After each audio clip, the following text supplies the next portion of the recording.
Muchas gracias, nuevamente gracias por la invitación. Soy Félix Llanos Tejada, soy médico neumólogo, actualmente jefe de servicio de neumología del Hospital Nacional 2 de Mayo, vicepresidente de la Sociedad Peruana de Neumología y miembro invitado, pero aún así participante activo del Comité de Residentado de Neumología de la Universidad Nacional Mayor de San Marcos. Sí, me han pedido hablar sobre absceso pulmonar. ¿Sí? Y quizás a diferencia de la patología que ha hablado el doctor Pecho, en absceso pulmonar sí tenemos algunos problemas porque no tenemos evidencia de ensayos clínicos recientes. Y es algo que vamos a hablar en el camino. Muy bien, quiero empezar con estas dos frases, ¿sí? Espero que les sirva como motivación a todos y cada uno de ustedes. Algo que a mí me decían cuando estaba en la universidad es que definitivamente lo que me estaban enseñando en el tiempo iba a volverse una equivocación o una mentira. ¿Sí? Y hoy más que nunca lo tengo bien claro.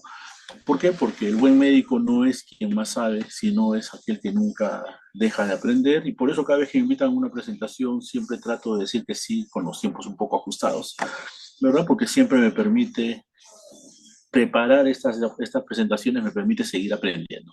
¿Sí? ¿Por qué? Porque tenemos que entender todo lo que estamos aquí, ustedes inmersos en el mundo de la facultad de la medicina y yo ya como médico, tenemos que entender que la medicina es un compromiso permanente, compromiso de todo, ¿sí? Compromiso de todo. Muy bien, dicho eso, empecemos con nuestro tema. Y traigo esta primera diapositiva de un texto bastante antiguo, de hace unos 15 años, ¿sí? Que habla sobre las complicaciones de la neumonía de la comunidad. ¿Sí? Y es interesante y es importante saber esto porque tenemos que entender que en teoría, hoy por hoy, con el tratamiento antibiótico que manejamos y con toda la, vamos a decir, entre comillas, superioridad que tenemos por encima de un germen, las neumonías ya no deberían complicarse. Sin embargo, en el año 2020, los médicos tuvimos una pequeña cachetada, ¿verdad?, a nuestro interés científico con el COVID y empezamos a ver que otra vez las cosas empezaban a complicarse, ¿sí? Dentro de las complicaciones de neumonía, obviamente hay de todo un poco, pero dentro de las complicaciones parenquimales de la neumonía tenemos al absceso pulmonar. Si ustedes revisan los libros antiguos de neumología, este tipo de enfermedades le llamaban las enfermedades supurativas pulmonares. Y todas las complicaciones de la neumonía estaban dentro de un gran capítulo que se llamaban enfermedades supurativas pulmonares, empiema, absceso pulmonar, neumonía necrotizante, pioneumotoras, etcétera. ¿Por qué? Porque eran complicaciones de este proceso infeccioso. Ok. ¿Qué cosa es el absceso pulmonar entonces? El absceso pulmonar es una infección pulmonar necrotizante, ¿sí? Entonces hay una muerte del parénquima pulmonar, que esa muerte va a formar una o más cavidades que van a tener en su interior, esa cavidad va a tener material purulento, ¿sí? Ese es un absceso pulmonar. Es una forma grave de infección pulmonar que nos está delatando una progresión de enfermedad sin mayor intervención y se asocia a destrucción tisular, respuesta inflamatoria intensa, lo que va a llevar, ya tenemos que ir calculando, de que muy probablemente un grupo de esos pacientes tengan secuelas marcadas. Generalmente surge como una complicación de neumonía, ¿sí? Generalmente, ¿sí? Vamos a ver más adelante que pudiera haber otro mecanismo. Y este mecanismo que es complicación de neumonía es la aspiración de la secreción orofaringeas, causando infección, lo que va a causar necrosis tisular, muerte del tejido, ¿sí? Lesión necrotizante, lo que se va a traducir en una cavidad y ese es el absceso pulmonar, ¿sí? Este mecanismo es el mecanismo principal. Y ahí quiero que ustedes también lo tengan claro, ¿sí? Porque tradicionalmente nos han dicho que las neumonías son por anaerobios, sí, vamos a ver que hay un porcentaje nada de especial, un poco más del 10%, en donde no hay anaerobios metidos, ¿sí? Pero aún así la aspiración de secreciones orofaringeas es el mecanismo principal de infección. Esta infección tiene dos características muy importantes. Primera, que es polimicrobiana. Esto nos va a decir el tratamiento que vamos a tener que dar. Y segundo es predominio de anaerobios por este mecanismo principal que les estoy diciendo, aspiración de secreciones orofaringeas, y un contenido de flora mixta. Entonces, estas son las bacterias causantes de abscesos pulmonares. Nuevamente, a la cabeza los anaerobios y dentro de los anaerobios a la cabeza el Peptostreptococcus, ¿sí? Como uno de los más frecuentes aislados tradicionalmente, ¿sí? Últimamente hay bastante evidencia de infección por Prebotella, por Bacteroides, por Fusobacterium, ¿sí? Pero tradicionalmente el más conocido es el Peptostreptococcus. Sin embargo, también pueden haber otro tipo de bacterias como el Streptococo milleri o el Streptococo pneumoniae, básicamente, y algunos otros más que están más asociados a infección intrahospitalaria. ¿Sí? Nuevamente, el absceso pulmonar es una neumonía, es una complicación de una neumonía que en teoría viene de la comunidad, ¿sí? Porque la neumonía intrahospitalaria deberíamos manejarla mucho mejor, en teoría, por lo menos el diagnóstico debería ser un poco más temprano, ¿sí? Pero no es lo que se suele ver, ¿no? Y eso es lo que nosotros pudiéramos evidenciar como un absceso pulmonar también de una neumonía intrahospitalaria. Pero también pueden haber otros organismos, parásitos, hongos, Aspergillus, hay que mirarlo, hay que tenerlo en cuenta cuando estamos ante un paciente inmuno comprometido, especialmente VIH y o terapia por trasplantes, ¿sí? Aspergillus, y micobacterias, ¿sí? Micobacterio T, micobacterio Kansasi, la micobacteria tuberculosis, la gran imitadora, ¿verdad? Absceso pulmonar y termina siendo tuberculosis, pero todas estas causas son causas un poco más raras de absceso pulmonar propiamente denominado como la infección secundaria a una neumonía por el parénquima. ¿Sí? Y esto que está aquí es algo que yo quería que ustedes se puedan grabar, uno de los pocos tips que hay que tener en cuenta. ¿Sí? Las bacterias anaerobias representan el 46% y la flora mixta, que incluye anaerobias y aerobias, implican más del 80%. Sin embargo, hay un porcentaje de pacientes que solo tienen bacterias aeróbicas. Más adelante vamos a ver cómo ha sido diagnosticado esto en esta revisión. ¿Sí? Y los microorganismos aerobios más frecuentemente aislados son los que tienen que ver con neumonía nosocomial. ¿Sí? Mientras que los patógenos o los microorganismos anaerobios generalmente tienen más que ver con la neumonía comunitaria. ¿Sí? Estamos hablando del peptostreptococo lejos, ¿verdad? Como una de las más frecuentes tradicionalmente en aislamientos. Ahora, esta enfermedad tiene que tener factores de riesgo, ¿sí? Los abscesos pulmonares nosotros lo podríamos dividir en abscesos primarios y en abscesos secundarios, ¿sí? Primarios es en donde la misma infección va a provocar la lesión cavitada. Secundarios es cuando la enfermedad pulmonar, perdón, el paciente tiene una enfermedad pulmonar estructural que ya conlleva posiblemente la aparición de lesiones cavitadas. Aún así, cuando uno evalúa pacientes con abscesos, la gran mayoría son abscesos primarios. Dentro de los abscesos primarios, los factores de riesgo más frecuentes lo podemos dividir en dos. Aquellos pacientes que tienen una enfermedad pulmonar estructural, como la EPOC o las bronquiectasias, en estos casos muy probablemente los gérmenes no tengan relación con gérmenes anaerobios, y aquellos pacientes en donde hay riesgo de aspiración, en donde muy probablemente la fisiopatología de aspiración de microorganismos orofaringios sí tengan relación con la ocurrencia de la enfermedad, y aquí tenemos abuso de alcohol, uso de sedantes, trastornos neurológicos o alteración a nivel de conciencia. ¿Sí? Y esto es algo que tenemos que buscar cuando tengamos un paciente con absceso pulmonar. ¿Sí? Tradicionalmente siempre lo que nos dicen es que el paciente tenga un deterioro de conciencia, ¿verdad? Que convulsione o que haya tomado tanto, que se quede dormido y se aspire. Eso generalmente representa un poco menos del 20%. ¿Sí? Tenemos que buscar un poco más, siendo, disculpe, okay, siendo que lo más frecuente es que el paciente tenga una boca séptica, ¿sí?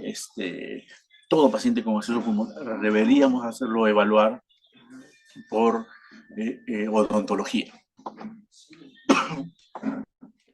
Otros, hay otros factores, alcoholismo, diabetes, factores que también tenemos que tener en cuenta. Ahora, no se olviden ustedes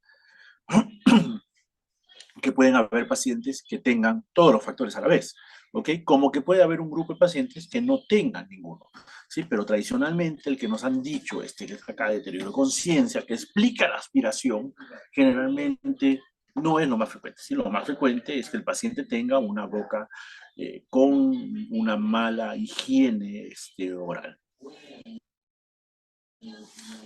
Ahora, ¿por qué es importante hablar de acceso pulmonar? Porque tiene una alta morbilidad, tiene una muy alta mortalidad y se asocia con una hospitalización prolongada y con un tratamiento antibiótico de larga duración, ¿sí? Y eso que está ahí viene más que nada de opiniones de expertos. ¿Por qué? Porque la evidencia que guía el manejo óptimo de un absceso pulmonar hasta el momento sigue siendo limitada. ¿Qué tan limitado es? A ver, veamos. Esto es una publicación, ¿sí? Que nos muestra cuánto de cada patología infecciosa pulmonar se encuentra en el PANMED, no neumonía, ¿ok? Neumonía definitivamente es la más frecuente, pero no neumonía.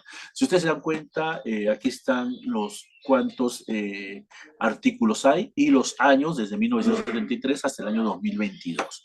Si ustedes se dan cuenta, tuberculosis ha incrementado en más de 100%, las micobacterias atípicas, las publicaciones han incrementado casi un 20%. Bronquiectasia en los últimos años, perdón, ha tenido un incremento de, disculpe, se me fue el puntero, ha tenido un incremento, se me fue el puntero otra vez, ya, ha tenido un incremento de más del 12%, más del 10% de publicaciones, y absceso pulmonar solamente entre el año 1973 y el 2022, casi 50 años, solamente las publicaciones se han incrementado en un 1%, ¿sí? Es decir, en casi nada. Y lo otro que es bien interesante en acceso pulmonar es que casi todas las publicaciones de los últimos 5 años, a excepción de un par de revisiones sistemáticas que también lo vamos a conversar, casi todas las publicaciones en los últimos 5 años tienen que ver con reporte de casos, ¿no? Entonces, en absceso pulmonar sí tenemos una gran limitación en lo que respecta a tratamiento. Muy bien, ¿cuál es el cuadro clínico? Lo que se acepta es que más del 80% de los pacientes van a tener tos con expectoración. Algunos de ellos van a mencionar inclusive que la expectoración no solo es mucopurulenta, sino es de mal olor. Más de la mitad de los pacientes van a tener malestar general y fiebre. Y la hemoptisis es algo muy raro, ¿sí? Dos puntos que quiero mencionar. Todos estos síntomas que les estoy conversando es más frecuente que ocurra en adultos, especialmente en adultos mayores de 50 años y especialmente si son hombres. Y un dato interesante cuando uno revisa la literatura es que en pacientes jóvenes es más frecuente que ocurra en mujeres y más frecuentemente es asociado al uso del cigarrillo electrónico o vapeo. ¿Sí? Un dato también para tener en cuenta como uno de los problemas, uno más de los problemas que nos da el vapeo desde el punto de vista neumológico respiratorio. ¿Sí? Este trabajo o estos síntomas que les he traído aquí es algo que sale publicado en ese artículo que le digo bastante antiguito, de hace unos 15 años. ¿Sí? Aquí se menciona que lo más frecuente sigue siendo la tos, ¿sí? Pero más es una tos seca, con dolor torácico, fiebre siempre más de la mitad de los casos, y el esputo purulento no es algo frecuente, se presenta en la mitad de los pacientes. Algo que llama la atención de este dato es que menciona que la hemoptisis está en un 23%. El dato anterior que yo le he dado son datos de metaanálisis que menciona que la hemoptisis está en un aproximadamente 4 o 5%. ¿Cómo vamos a hacer el diagnóstico de un absceso pulmonar? Bien, primero que hasta ahorita nuestro mejor gol estándar para el diagnóstico del absceso pulmonar es una tomografía de tórax con contraste, ¿ok? Si yo estoy pensando absceso o empiema, ¿sí? Las dos complicaciones de neumonía, tengo que solicitar una tomografía de tórax con contraste. Hay algunos estudios últimos que le dan un valor agregado a la ecografía torácica, por cuanto la ecografía torácica tiene una mayor sensibilidad que la radiografía de tórax. Algo que tenemos que tener en cuenta es que la radiografía de tórax generalmente no nos permite diferenciar en algunos casos si el paciente tiene una complicación por absceso pulmonar o tiene una complicación por empiema, ¿sí? En algunos casos. Eso es algo que sí nos permite la ecografía. Pero nuevamente, si estamos pensando en absceso pulmonar o en empiema, que son las dos complicaciones de neumonía, lo que tenemos que solicitar es una tomografía de tórax con contraste. La microbiología ocurre en menos del 50% de los casos, o sea, el diagnóstico microbiológico. ¿Por qué? Porque tradicionalmente no existen cultivos adecuados para gérmenes anaerobios, ¿sí? Aún así, la microbiología solamente se ha podido descifrar en menos del 50% de los casos.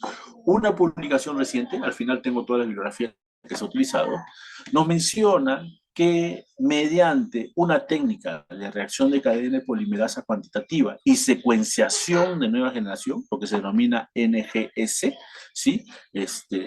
Que yo creo que es el futuro de la microbiología o de los procesos infecciosos en general, en todas las carreras, pero en particular en neumología. Este va a ser el futuro, ¿sí? De cómo vamos a diagnosticar mediante biología molecular los gérmenes. Ha podido determinar que existe una asociación entre gérmenes de la cavidad oral y los gérmenes hallados en la región o en la zona del acceso pulmonar mediante punción, que lo vamos a ver más adelante también, ¿no? Entonces es importante nuevamente ese factor de la higiene oral o de la sepsis oral, sepsis bucal, como un factor de riesgo muy importante para la ocurrencia de esta enfermedad.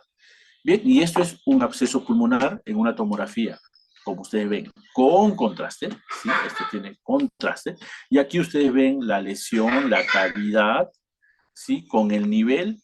¿Por qué? Porque la pus se va hacia abajo, el paciente está echado, y lo que sube es el aire, ¿sí? Este es el acceso pulmonar, y esto que ven aquí, donde está el puntero ahorita, es el proceso de consolidación. Nuevamente, aquí ven ustedes que este paciente tiene un derrame pleural también, que es algo que está muy asociado a la ocurrencia de absceso pulmonar, que lo vamos a ver también un poco más adelante como complicaciones del absceso pulmonar. Esto es lo mismo, este es otro paciente, pero es igual. Vean ustedes la lesión cavitada, los bordes donde está ahorita el puntero, esos son los bordes donde estoy bordeando, son los bordes gruesos, el nivel hidroaéreo y la pus dentro de esta cavidad, ¿sí? Y todo lo demás es el proceso parenquimal neumónico. Nuevamente, este es un diagnóstico con una tomografía.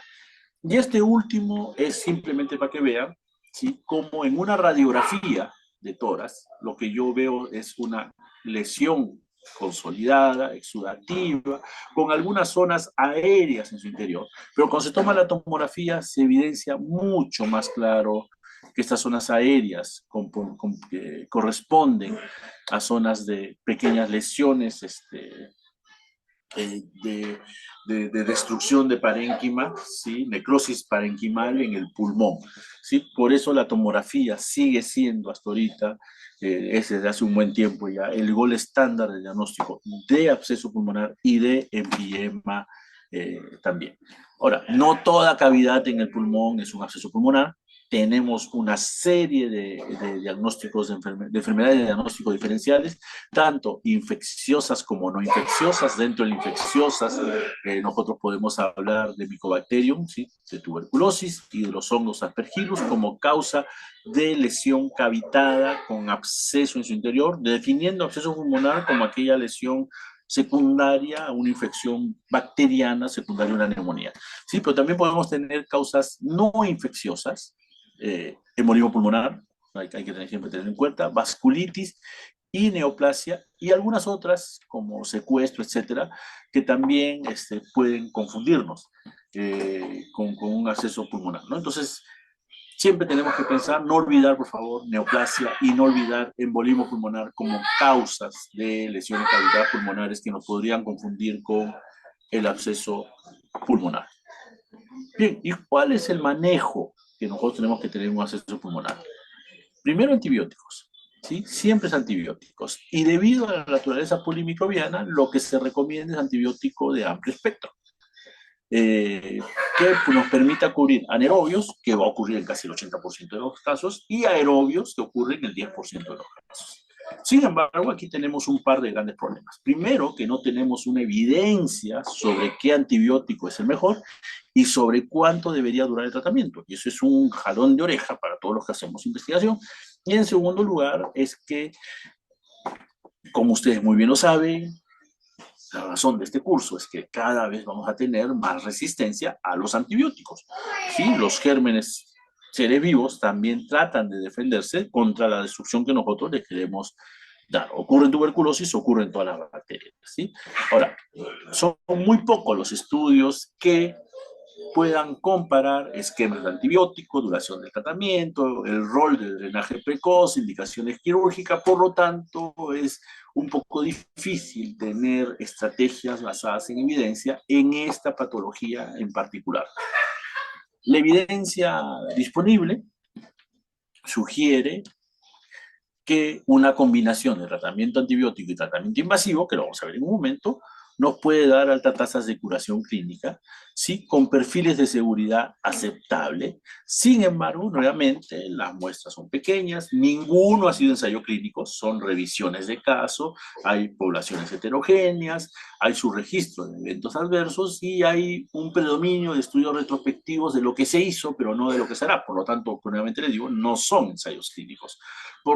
Así, estamos teniendo un problema en hacer recomendaciones sólidas basadas en evidencia en el manejo de este grupo de pacientes que sufren de absceso pulmonar.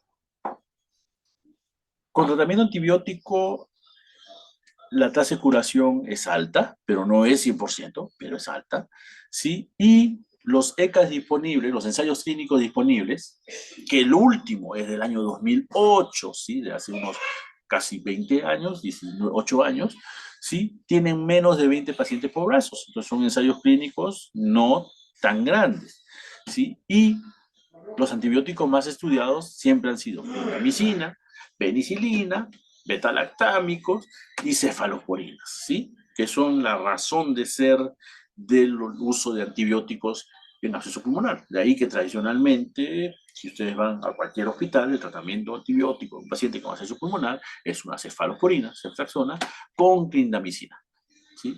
Sin embargo, el último ensayo clínico del año 2008 quiso probar moxifloxacino versus Clinda, hubo resultados muy alentadores, ¿no? Un fármaco un poco caro para tratar absceso pulmonar, pero hubo resultados muy, muy alentadores y un tiempo de tratamiento bastante corto que lo vamos a ver en un momento, ¿sí? Y no hay que olvidar la resistencia antibiótica. Esto que está acá es lo que tradicionalmente hay. Este es un trabajo publicado en México, ¿sí? Un reporte de casi 30 años de experiencia de absceso pulmonar primario, ¿sí? Casi todos los trabajos son de absceso pulmonar primario.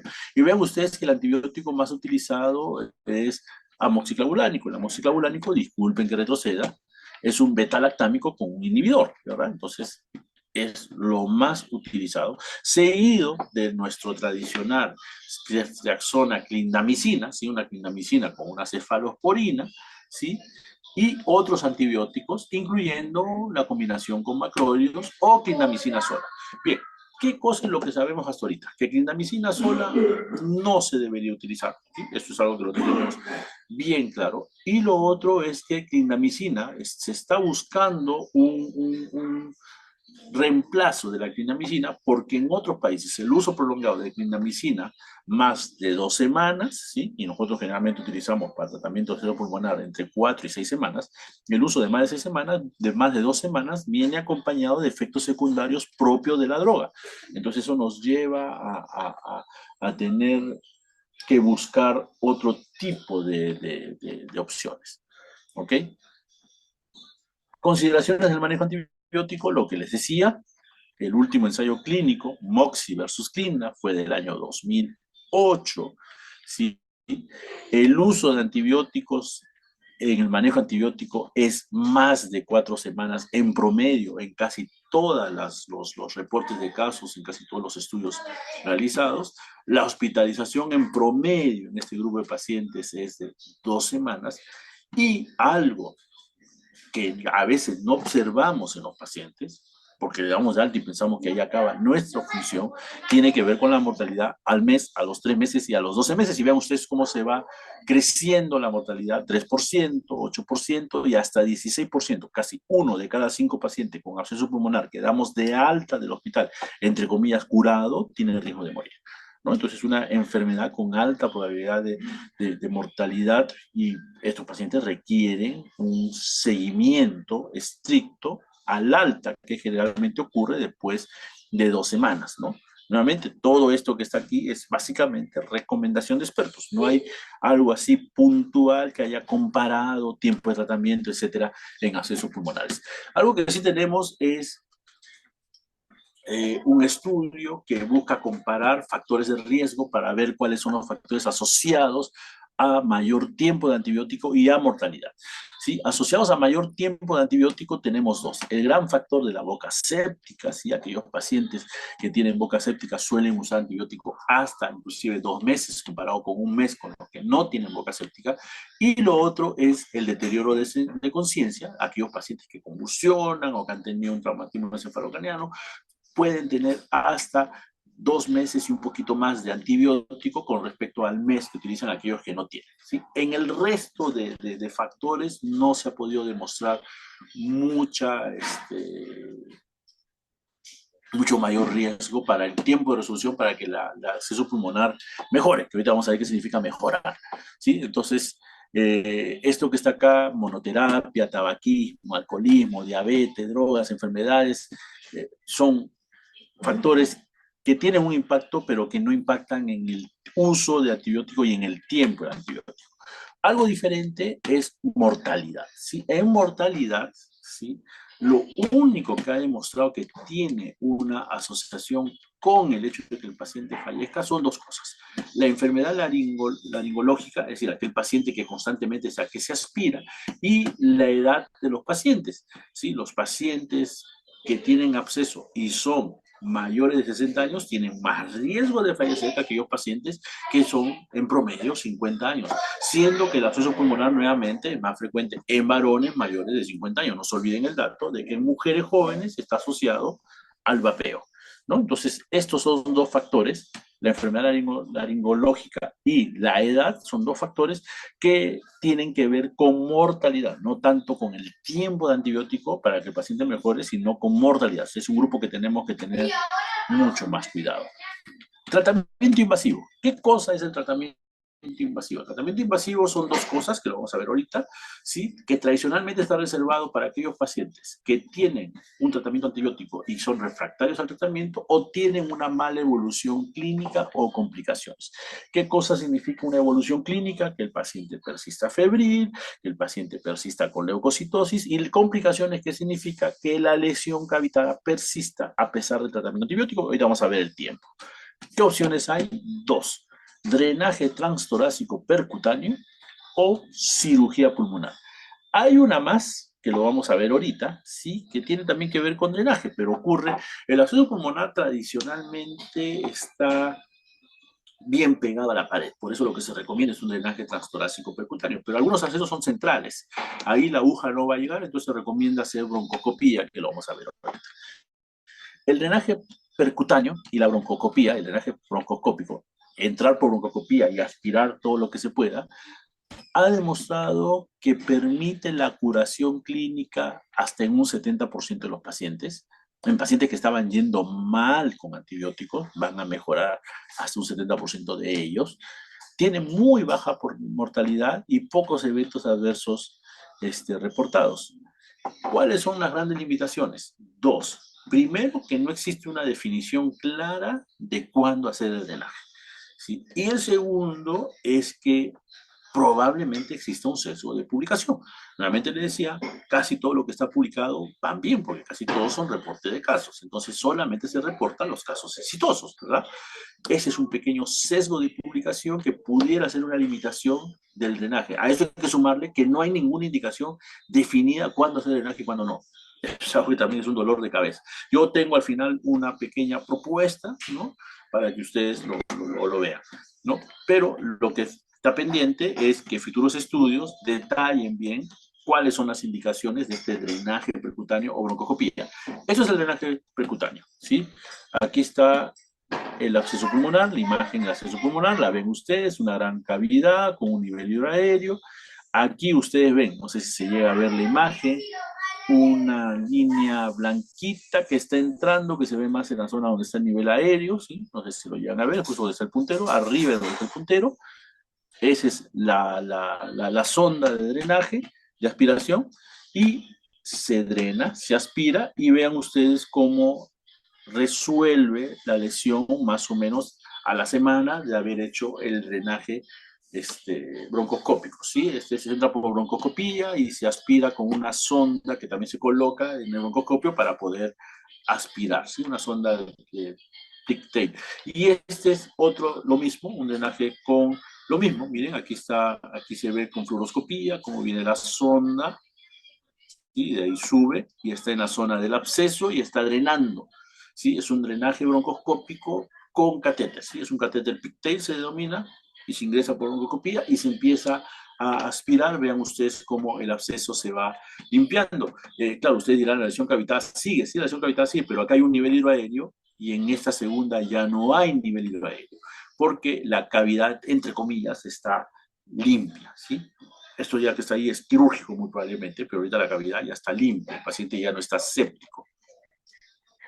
Y esto es el drenaje percutáneo con catéter. Sí, este que está acá es el catéter que está entrando, se ve en la tomografía cómo entra el catéter, cómo llega a la lesión del absceso y cómo empieza a aspirar. Sí, ese es un drenaje percutáneo con catéter. Todos los casos que les estoy trayendo, las radiografías, todo lo que les estoy trayendo son casos, por si acaso, de la institución, ¿sí? Entonces, antibióticos, efectos secundarios, generalmente son leves, aunque el subregistro es frecuente y posiblemente cuando hago un ensayo clínico los reportes a veces se reportan más y pueden ser hasta 55%, pero generalmente son leves. El tratamiento invasivo también tiene complicaciones, lo que se ha descrito es neumotoras, empiema, fístulas, pero con el tiempo cada vez se han reportado menos tasas de efectos secundarios y nuevamente lo que le decía hace un momento para fijar la idea, en 5 de 21 estudios no se reportó ningún efecto adverso, ¿no? Algo que llama la atención porque aunque sea debería haber habido uno, pero normalmente les digo que la tendencia del sesgo de publicación se publica solamente lo positivo, ¿no? Es algo que siempre hay que tenerlo en consideración. Complicaciones del absceso pulmonar. La complicación más frecuente, empiema. Hasta 1 de cada 4 pacientes con absceso pulmonar en las imágenes de tórax, tomografía, vamos a encontrar imágenes de empiema. ¿Sí? Y el que no tiene empiema puede tener hasta en un 8% de derrame pleural. Si suman 8 y 25, estamos hablando que más del 30% de los pacientes, 1 de cada 3 pacientes que tiene absceso pulmonar, va a tener en los estudios de imágenes derrame pleural, ya sea simple o derrame pleural infectado con empiema. El empiema, ¿por qué ocurre? Ocurre por dos mecanismos, por continuidad o por fístula broncopleural, siendo que la fístula broncopleural es la causa más frecuente. ¿Qué significa fístula broncopleural? Que ese absceso pulmonar, así como se ha roto para afuera y el paciente expectora, también se rompe para adentro y el paciente, y esa pus se va al espacio pleural. Otras complicaciones a tener en cuenta son sepsis y metástasis sépticas, que generalmente la vamos a ver más frecuentemente en pacientes que no tienen gérmenes anaerobios, es decir, cuando un paciente tiene un germen aeróbico, estreptococo, estafilococo, cualquier otro, es más probable que haga metástasis séptica. ¿Qué significa metástasis séptica? Que el germen viaja por vía hematógena por la sangre hacia otras zonas del pulmón o por fuera del pulmón, pudiendo llegar inclusive a pleura o algún otro sitio más adelante, ¿no? Algo también para tener en cuenta. Y esto que está acá es un pequeño aporte, está publicado en una revista que no está indexada, pero es la revista de la Sociedad Peruana de Neumología. En el año 2007 fue una publicación que hicimos en el Hospital 2 de Mayo, y yo soy uno de los autores principales, y tuvimos en un año y medio de evaluación 22 casos de abscesos, o sea, no es una entidad infrecuente, es más frecuente de lo que uno cree, por lo menos un caso al mes, dos casos casi al mes. Lo más frecuente es hombres, nuevamente, eso es lo que dice la literatura, está de acuerdo con lo que nosotros encontramos. Síntomas principales, malestar general y fiebre, todos los casos, y tos con expectoración con mal olor en 80% de los casos. La afectación generalmente fue en el pulmón derecho, eso tiene una explicación anatómica, y generalmente en el lóbulo superior derecho. ¿Sí? Entonces, casi todos estos pacientes lo que tuvieron fue aspiración. Factores de riesgo, estado etílico y estado convulsivo, en el más frecuente. Nosotros no hicimos, porque en el hospital no se solía hacer en ese momento evaluación dental a los pacientes con acceso pulmonar, así que no supimos si tenían boca séptica. Esa es una limitación del estudio. Y algo interesante es que solo se pudo aislar un germen en todos los 22 casos, y ese paciente en el que se aisló el germen era un paciente con VIH-Sida sin carga, ¿no? Entonces, algo interesante también para tener en cuenta, pero hoy por hoy, con la biología molecular y con los nuevos métodos de aislamiento y de cultivos automatizados, la microbiología es más frecuente que no se pueda aislar. Este es un resumen de manejo, es un resumen propio, ¿sí? De las recomendaciones que he podido resumir después de haber hecho las lecturas del caso, ¿no? Si el paciente recibe, o sea, siempre empezar con antibióticos. ¿Qué antibiótico? Nuevamente, cefalosporina y clindamicina, o clindamicina sola, aunque ya no se recomienda, ¿sí? También puede ser amoxiclavulánico, si tuviéramos endovenoso en el país, pudiéramos utilizar, y de acuerdo al último estudio, se puede usar también moxifloxacino de 7 a 10 días. Si hay mejoría clínica, el paciente ya no tiene fiebre, el paciente ya no tiene DIN, el paciente ya no usa oxígeno, la leucocitosis ha mejorado, y mejoría radiológica es I en las dos, el paciente, el absceso ha disminuido de volumen o se está empezando a limpiar, continuar antibióticos. Lo que nadie sabe es cuánto tiempo. Tradicionalmente, un mes, mes y medio. Si no hay mejoría, se proponen tres opciones: broncoscopía y o catéter pleural. Ese líquido que se saque, esa pus que se saque, tiene que ir a un nuevo cultivo, y con el nuevo cultivo, y solo con el nuevo cultivo, valorar un cambio de antibiótico. Y se cambia el antibiótico, nuevamente esperar 7 a 10 días, y si no hay mejoría, el paciente tiene que ir a sala de operaciones para que el cirujano haga, debride o saque esa lesión cavitada que está abscedada para provocar la limpieza correspondiente. Y entonces, algo que se ha visto en los estudios, y me olvidé de comentar, es que si yo realizo broncoscopía o hago catéter pleural, es decir, hago la aspiración por catéter transtorácico, generalmente, lo mencioné, hasta un 70% de esos pacientes van a mejorar sin necesidad de continuar con nuevos antibióticos o sin necesidad de cambiar antibióticos, ¿no? Generalmente con esto, aspiración de las secreciones o retirar la secreción de la lesión cavitada hace que el paciente tenga una mejoría clínica radiológica, ¿no? Entonces es algo que también nosotros como neumólogos deberíamos tratar de buscar, aunque generalmente la mayoría de pacientes que reciben antibiótico y acceso pulmonar, la gran mayoría está aquí, en mejoría clínica radiológica, hoy por hoy, gracias a los fármacos que tenemos. ¿Sí? Conclusiones: el tratamiento antibiótico es eficaz, aunque no tenemos una evidencia clara de cuánto tiempo dar. Algunos pacientes requieren intervención invasiva, aunque esta intervención invasiva tiene resultados favorables, todavía no tiene una indicación clara de cuándo hacer la intervención invasiva, lamentablemente. Ambas estrategias, antibiótico e intervención invasiva, tienen baja tasa de eventos adversos reportados, y algo muy importante es que urge realizar ensayos clínicos aleatorios amplios con una buena cantidad de población de muestra y de alta calidad para poder tomar decisiones clínicas y terapéuticas adecuadas. Nuevamente repito, hoy por hoy lo que sabemos de acceso pulmonar tiene que ver más con recomendación de expertos antes que con estudios basados en evidencia. Bien, estos son todas las revisiones que he traído. Si ustedes se dan cuenta, casi todas son de los últimos 5 años, ¿sí?